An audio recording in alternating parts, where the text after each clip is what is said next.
Market లో invest చేసి మీ డబ్బులు డబుల్ చేసుకోవాలనుకుంటున్నారా? సుందరరామిరెడ్డి గారి లైవ్ సెమినార్ కి అటెండ్ అవ్వండి.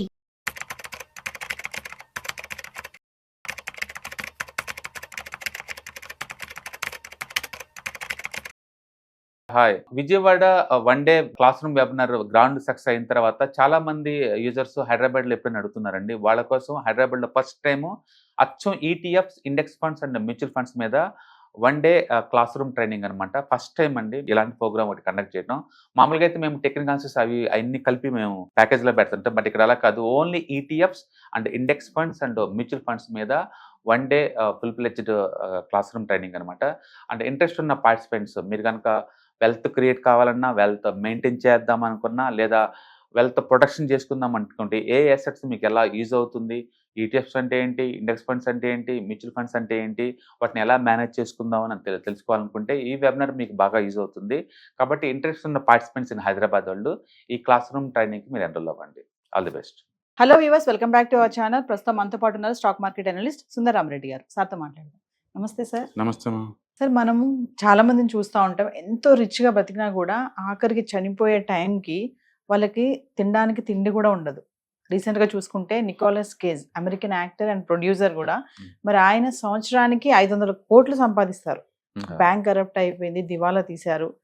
అలాంటి వాళ్ళ దగ్గర నుంచి మనం ఎలాంటి లెసన్స్ నేర్చుకోవచ్చు అంటే ఏం చెప్తారు? మన సొసైటీలో మనం చూస్తామండి, చాలా మంది లగ్జరియస్గా బతికిన వాళ్ళు అండ్ జీవితంలో ఒక టైంలో తినడానికి తిండి లేక కూడా స్ట్రగుల్ అవుతూ ఉంటారు. మనం చాలా జీవితాలు మనం చూసాం ఆ టైప్లో. నికోలస్ కేజ్ కూడా అంతే. సంవత్సరానికి ఆల్మోస్ట్ 400 crores అతని ఇన్కమ్ పర్ యానం. ఆయన నేషనల్ ట్రెజర్ హంటర్, చాలా పిక్చర్లో చాలా ఫేమస్ యాక్టర్ అనమాట ఆయన. అండ్ 2021 కల్లా ఆల్మోస్ట్ గవర్నమెంట్కి అతను కట్టాల్సిన ట్యాక్స్లు ఇన్ టైం కట్టలేక బ్యాంక్రప్ట్ డిక్లేర్ చేశారనమాట. ఇప్పుడు మళ్ళీ లాస్ట్ 3 yearsలో రికవర్ అయ్యాడండి. మళ్ళీ కొంచెం ఇప్పుడు మళ్ళీ పొజిషన్ బాగానే ఉందన్నమాట. ఇంత సంపాదన, సంవత్సరానికి 400 కోట్లు సంపాదన ఉన్నోళ్ళు కూడా అంటే బ్యాంక్రప్ట్ అయ్యేదాకా ఎందుకు జీవితాలు ఇలా అవుతుంది, ఏం నేర్చుకోవచ్చు వీళ్ళ దగ్గర నుంచి మనకి అంటే, ఒకటి రెగ్యులర్ క్యాష్ ఫ్లో ఉంటుంది, చాలా ఇంపార్టెంట్. రెగ్యులర్ క్యాష్ ఫ్లో అనేది చాలా ఇంపార్టెంట్. ఓవర్ నైట్ ఒక ప్రాజెక్ట్ ద్వారా వచ్చిన డబ్బులు నిలబడవు నీకు. నిరంతరం మనకి క్యాష్ ఫ్లో ఉండాలి. అలాగే ఒక 10 ఇళ్ళు రెంట్కి ఇచ్చామనుకోండి, నిరంతరం మంత్లీ 2 lakhs 3 lakhs వస్తుంటాయి నీకు జీవితకాలం తరతరాలు. నిరంతరం క్యాష్ ఫ్లో అంటే అది అనమాట. మనం వర్క్ చేసిన చేయకపోయినా వచ్చేలాగా ఉండాలి. అందుకని క్యాష్ ఫ్లో అనేది రిచ్నెస్ అండి. అంతే తప్ప నాకు 100 ఎకరాల పొలం ఉంది, అది ఒక సంవత్సరం వర్షాలు పడిపోతే నీది 100 ఎకరాలు జీరో వాల్యూ. లెక్కేసుకోవడానికి ఏమో ఎకరం ₹1 అని చెప్తారు, నా దగ్గర 100 కోట్లు ఆస్తుందని చెప్తారు. బట్ క్యాష్ ఫ్లో ఏది? క్యాష్ ఫ్లో లేదు. కాబట్టి డబ్బులు ఎక్కువ జనరేట్ అవుతూ ఉండాలి. ఓకే. రెండోది ఏంటంటే, మనకు వచ్చే క్యాష్కి మన లైఫ్ స్టైల్ తక్కువలో ఉండాలి. ఇప్పుడు నాకు మంత్లీ 1 లక్ష వచ్చింది అనుకోండి, నా లైఫ్ స్టైల్ ఖర్చు మొత్తం అంతకంటే తక్కువలో ఉండాలి, అంతకంటే ఎక్కువ ఉండకూడదు. అట్లా మన లైఫ్ స్టైల్ ఎప్పుడు కూడా వచ్చేదాంతో బట్టి తక్కువ ఉంచుకుంటే ఎంతకంత మిగులుతుంటే దాని ప్యాషన్ పెట్టుకోవచ్చు అనమాట. అలాగే ఇతను కూడా ఇన్కమ్తో పోల్చుకుంటే ఖర్చులు ఎక్కువ ఉన్నాయి. ఇన్కమ్తో పోల్చుకుంటే ఖర్చులు ఎక్కువ ఉన్నాయి, కాబట్టి డబ్బులు దాచలేకపోయాడు అనమాట. అందుకని లైఫ్ స్టైల్ అనేది అండ్ నీ ఫైనాన్షియల్ సెక్యూరిటీకి సపోర్ట్ లాగా ఉండాలి తప్ప ఫైనాన్షియల్ సెక్యూరిటీ తీసుకునేలా ఉండకూడదు లైఫ్ స్టైల్స్ ఎప్పుడు కూడా. అది. రెండోది ఓవర్ లెవరేజ్ అనమాట. టూ మచ్గా రిలేషన్షిప్లో పెట్టాడు. టూ మచ్గా మోస్ట్ ఎక్స్పెన్సివ్ రియల్ ఎస్టేట్ మొత్తం కొనుక్కుంటూ వెళ్ళాడు. అవి ఇన్ టైంలో అమలాపోయావు. నాకు అర్జెంట్ డబ్బులు కావాలన్నప్పుడు అవి ఏ సెట్ నేను ఏం చేయలేకపోయాను అనమాట. అందుకని మీరు ఏదైనా కొంటే టూ మచ్గా రియల్ ఎస్టేట్ ఒకటి మేము ఫోకస్ చేయకూడదు. లిక్విడ్ అసెట్స్ కాబట్టి స్టక్ అయిపోతారు ఒక పాయింట్ ఆఫ్ టైం అనమాట. అండ్ థర్డ్ వన్, లగ్జరీ అనేది ఒక ట్రాప్. అది మనం ఏదో 4 కార్లు 2 బాడీ గార్డ్స్ లేదా అది ఇది అనుకుంటాం, కానీ లగ్జరీ అనేది అఫోర్డబిలిటీ లేకపోయినప్పుడు ట్రాప్ అవుతుంది అనమాట. ఇతనికి 50 కార్లు ఉన్నాయండి అండ్ 30 మోటార్ బైకులు ఉన్నాయి. ఒక డైనోసార్ స్కల్ ఏలంపాట్లో $3 లక్షలు కొన్నాడు. $3 లక్షలకి ఒరిజినల్ డైనోసార్ స్కల్ని. అలాగే ఒక ప్రైవేట్ ఐలాండ్ కొన్నాడు. వీటన్నిటి వల్ల రూపాయి కూడా అది ఇన్కమ్. వీటన్నిటి వల్ల రూపాయి కూడా ఇన్కమ్ రాదు. అది ఇన్కమ్ ప్రొడ్యూస్ చేసే అసెట్స్ కాదు, డిప్రిసియేషన్ అసెట్స్ మొత్తం కూడా. ఇంటర్నల్ అమ్మాలంటే ఎవరు కొనే దిక్కుండదు వీటిని. డైనోసార్ స్కల్ ఎవరు కొంటారండి? ఈ ప్రైవేట్ ఐలాండ్ ఎవరు కొంటారు అంత ఈజీగా? అందుకని లగ్జరియస్ ఉండాలి అంటే నీ ఇన్కమ్ అది సపోర్ట్ చేయాలి. నీ ఇన్కమ్ పరిధి దాటి నువ్వు కొన్నావు అనుకున్న లగ్జరీస్ని ట్రాప్ అయిపోతారు.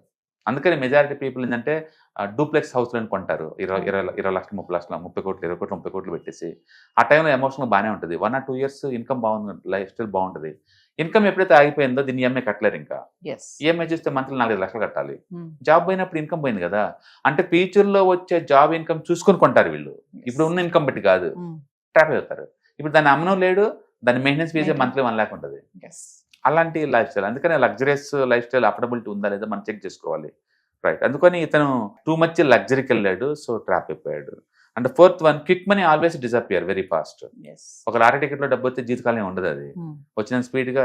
అందుకని రెగ్యులర్ క్యాష్ ఫ్లో ఉంటాం Cash flow. ఇంపార్టెంట్ తప్ప సింగిల్ టైం కాదు. వీళ్ళు ఏంటంటే ఈ హాలీవుడ్ సినిమా నుంచి బీభత్సం డబ్బు వచ్చింది అనుకుంటున్నారు. 2 సినిమాలు ఫ్లాప్ అయినాయి అనుకోండి, 3వ సినిమా నుంచి డబ్బు కూడా రాదు, రూపాయి కూడా రాదు. అందుకని ఈ సడన్ గా వచ్చి హార్ట్ మనీ బేస్ గా తీసుకుని లైఫ్ స్టైల్ డెవలప్ చేసుకున్నారు అనుకోండి, మెయింటైన్ చేయడం చాలా కష్టం. ఎందుకో సినిమా ఇండస్ట్రీలో అల్లడిపోతున్న రీజన్ ఇదే.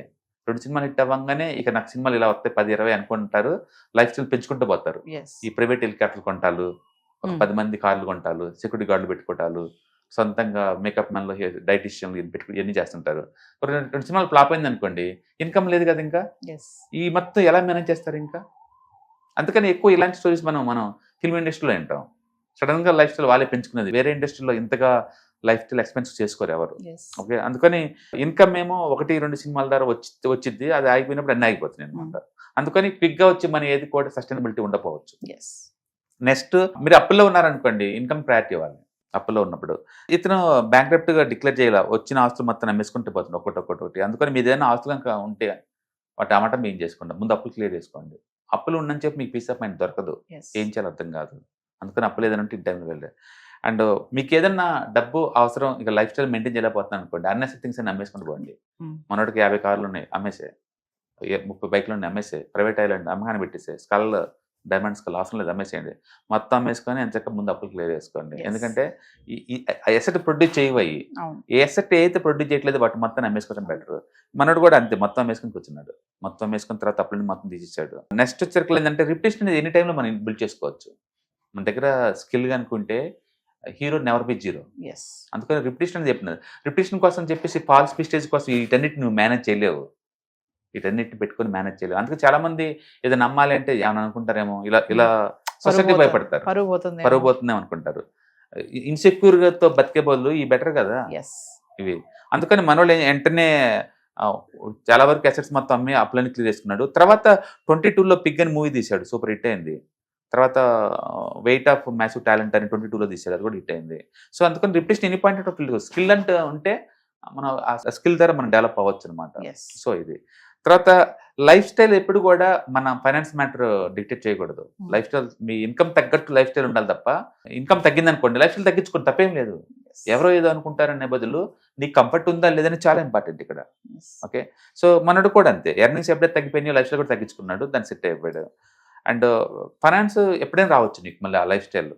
మనోడు 2 సినిమాలు హిట్ అయ్యి మళ్ళీ ఎంతకంత మనీ సంపాదించుకున్నాడు. ఎస్ అందుకని స్కిల్ కనుకుంటే రిపిటేషన్ డెవలప్ చేసుకోవచ్చు, మళ్ళీ ఇన్కమ్ ఎప్పుడైనా తీసుకోవచ్చు. అందుకని స్కిల్కి ఇంపార్టెన్స్ ఇవ్వమంటాడు. అందుకని ఏదైనా సరే, ఏదైనా మీరు కొంటే అసెట్ ప్రొడ్యూస్ చేసే అసెట్స్ కొనుక్కోండి. Yeah. టూ మచ్ రిలేషన్ పెట్టకూడదు, ఈ లిక్విడ్ ఇన్ టైంలో అమ్మలేరు. అండ్ అసెట్ ప్రొడ్యూస్ చేయలేని వాటిని మనం కొనకూడదు.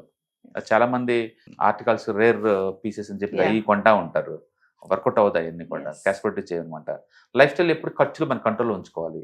ఓవర్ గా అప్పుడప్పుడు వచ్చే డబ్బు ఎప్పుడు నిలబడదు. ఎస్ ప్లాన్ చేసుకొని ముందే దాన్ని సెట్ చేసుకోవాలి మనం, ఎందుకంటే రెగ్యులర్గా వచ్చే ఇన్కమ్ కాదు కదా. అవును అందుకని వాటిని రెగ్యులర్గా ఇన్కమ్ వచ్చే చోట ఇన్వెస్ట్ చేయడం ద్వారా మనం దాన్ని రెగ్యులర్ ఇన్కమ్ మార్చుకోవచ్చు అనమాట. అలాగే ఏదైనా అప్పులు కనుక అయితే లైఫ్లో ఇమీడియట్గా ముందు అన్ప్రొడ్యూస్డ్ అసెట్స్ మొత్తం క్లియర్ చేసేసి పెంచుకోవడం బెటర్. స్కిల్ ఎప్పటికైనా మన అసెట్ అనమాట, అది అంటూ ఉంటే ఏదో టైంలో మళ్ళీ మనం కంబ్యాక్ రావచ్చు. అందుకని ఫైనాన్షియల్ ఆర్డర్స్ ఈ రోజు ఉంటే రేపు పోవచ్చు ఈ మొత్తం. అందుకని అప్పులు మొత్తం తగ్గించుకొని లైఫ్ స్టైల్ మన కంట్రోల్లో ఉంచుకొని స్కిల్ ఎప్పుడు ఉంచుకోవడం ద్వారా ఇవి అన్నిటిని మనం ఓవర్టేక్ చేసుకోవచ్చు అనమాట.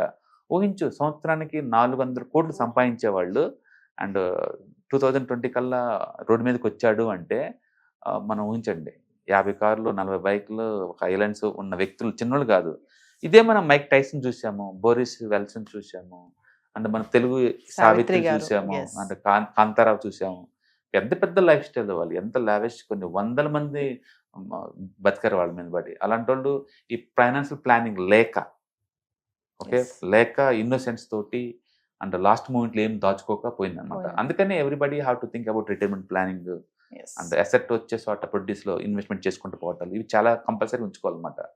అంతే తప్ప వచ్చిన రోజు వచ్చినట్టు రేపంటూ లేనట్టు ఉండకూడదు. వీళ్ళు ఏంటంటే నిరంతరం వర్క్ ప్రాజెక్టులు వస్తుంటే అనుకుంటారు, ఎస్ ఏజ్ దాటే కొద్ది నీకు తగ్గుతుంది ఛాన్స్ థింక్ రాదు వాళ్ళకి. అందుకే ఈ luxuries life style single time income వచ్చే వాళ్ళు ఏంటంటే ఈ నిరంతరం వస్తే అవే అనుకుంటారు. ఎస్ ఎందుకు వస్తాయి ఎలా వస్తాయి వాళ్ళు తెలియదు. బయట కాంపిటీషన్ ఏ రేంజ్లో ఉందో తెలియదు. అందుకని మన లైఫ్ స్టైల్ ఎప్పుడు కూడా లేదు, పరిస్థితులు తగ్గట్టు అడాప్ట్ చేసుకుంటూ అంటే ఫ్లెక్సిబిలిటీ చేసుకుంటూ పోవాలి తప్ప మా తాత ఎమ్మెల్యే మా నాన్న ఎమ్మెల్యే నేను ఇంకా అవుతా బీచ్లు అన్నట్టు ఉండకూడదు. ఇప్పుడు పరిస్థితులు తగ్గట్టు నువ్వు మోల్డ్ అవ్వాలి. Yes thank you sir. Hi, మొట్టమొదటిసారిగా క్లాస్ రూమ్ ట్రైనింగ్ అండి. 1 డే క్లాస్ రూమ్ ఎన్విరాన్మెంట్లో ఆఫ్లైన్ వెబినార్ జరగబోతుంది. అంటే ఇంట్రెస్ట్ ఉన్న పార్టిసిపెంట్స్ ఈ కింద స్క్రోల్ అవుతున్న నెంబర్కి రింగ్ చేసుకొని సీట్ బుక్ చేసుకోండి. దీంట్లో ETFs, index funds and mutual funds మీద completely and hand folding experience మీకు ప్రొవైడ్ చేయబడుతుంది. దీని ద్వారా ఏంటంటే మనం ఎసెట్స్ని స్టాక్ మార్కెట్లో ఎలా మేనేజ్ చేసుకోవాలి, ఎలా గ్రో చేసుకోవాలి, ఎలా ప్రొడక్ట్ చేసుకోవాలో అంటే ప్రాక్టికల్గా నేర్చుకుంటారు. అండ్ మీ ఇప్పటి వరకు మనం ఆన్లైన్లోనే మీరు అటెండ్ అవుతున్నారు. ఇక నుంచి మీరు లైవ్లో క్లాస్ రూమ్ ఎన్విరాన్మెంట్లో నేర్చుకునే ఛాన్స్ దొరుకుతుంది. కాబట్టి ఇంట్రెస్ట్ ఉన్న పార్టిసిపెంట్స్ కింద స్క్రోల్ అవుతున్న నెంబర్కి పింగ్ చేసి సీటు రిజర్వ్ చేసుకోండి. Thank you.